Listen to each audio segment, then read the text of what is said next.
Prop 8 fails on November 4th, all public school children will be affected. It's time for everyone to get involved. When you vote on protecting marriage this November, your vote will affect every family in your state, including yours. Hello, I'm Tony Perkins, President of Family Research Council here in Washington, D.C. You may be asking yourself, how will same-sex marriage affect my family? Well, based on the evidence, everything changes when same-sex marriage becomes legal. If it is legalized, then it must be taught as normal, acceptable, and moral behavior in every public school. Don't believe me? It's already happened in Massachusetts. That means public schools in every grade, even kindergarten, must teach your children to accept same-sex marriage. This really confuses children. David, appreciate you and Tanya inviting us to come into your home. I've been looking forward to sitting down and talking to you about this because I think this is such an important story, and I think parents need to know what's happening in our schools. The beginning of 2005, our son Jacob was going into kindergarten, and he came home with a diversity book bag. And in the diversity book bag was a book entitled Who's in a Family by Robert Scutch, and that introduces children to same-sex households. Now, wait a minute, let me be clear. Your son is in kindergarten. Yes. And he was given a book about homosexuality and marriage? Yes. What was your first reaction when you saw this? When I saw the book, I was quite upset that they would couch this as diversity and include it in a diversity book bag and not give me notification that they were going to be introducing this topic of homosexual relationships and homosexual behavior and to my young 5-year-old child. I was very upset. I have the book right here. Who's in a Family? It introduces children to such things as Clifford and her dad's partner, Henry. This is what they sent home with your 5-year-old? That's correct, Tony. After the diversity book bag came home, we realized that the intention of the administrators and teachers was to affirm these relationships and gay marriage in the minds of children. When we went into the school, what we requested is parental notification when these issues are brought up by adults within the school, and the option to opt our child out of this type of indoctrination.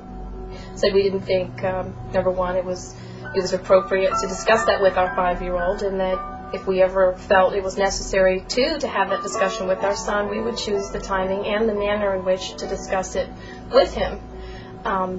And then she said, well, she had checked with the administrators and they had said that this was not a parental notification issue, and in fact that any adult in the school could discuss homosexual families and homosexual issues with our children. One of the reasons they give is they said same-sex marriage is legal in Massachusetts. Therefore, we can broach it any time with your child. And when they are putting forward that it's equal, they're putting forward that it's a morally equal alternative and affirming it in the minds of children. Now, these are young, impressionable children, and they know very well that there are many parents that do not hold these beliefs. But irrespective of that, in an intolerant manner and in an aggressive manner, they are putting forward that we as parents do not even have the right to know what they're saying to our children. So when she would not acknowledge our parental rights in this area, we then went to our Judeo-Christian beliefs and our faith and said, well, you wish to affirm homosexuality to our son. You're presenting that which is sin as though it is not to our son, and we cannot allow that. And at that point she reiterated, this is not a parental notification issue. It is our sacred duty as parents to guide our child. What they did and what they were doing at the point where they won't allow parental notification or the option to opt out is they were taking the parental role for themselves.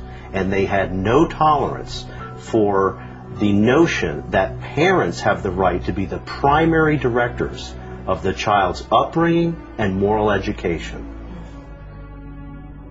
And I said, I'm prepared to sit here all night until I see some form of accommodation as a parent.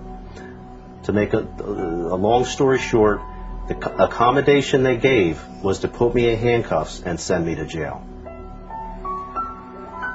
I couldn't believe that they were willing to arrest my husband because because my husband and I just want a parental notification. We want to raise our children to know God, and God has blessed us with the sacred responsibility to raise them for Him, to know Him, and to know His truth. I was willing to see how far this administration would go in denying us our rights and squashing parental rights.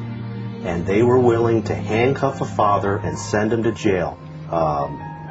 It was a 6x8 cell, filthy. But, you know, I felt I didn't have a choice at that point in order to fulfill my role and duty as a father.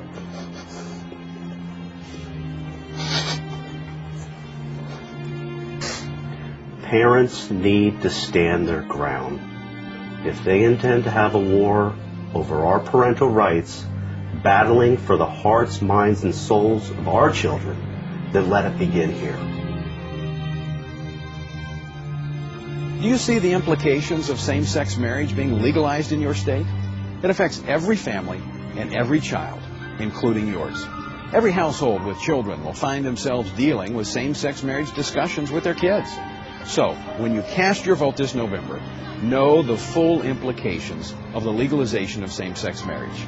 It affects every family, including yours. So vote to protect marriage, because how you vote today affects your family tomorrow.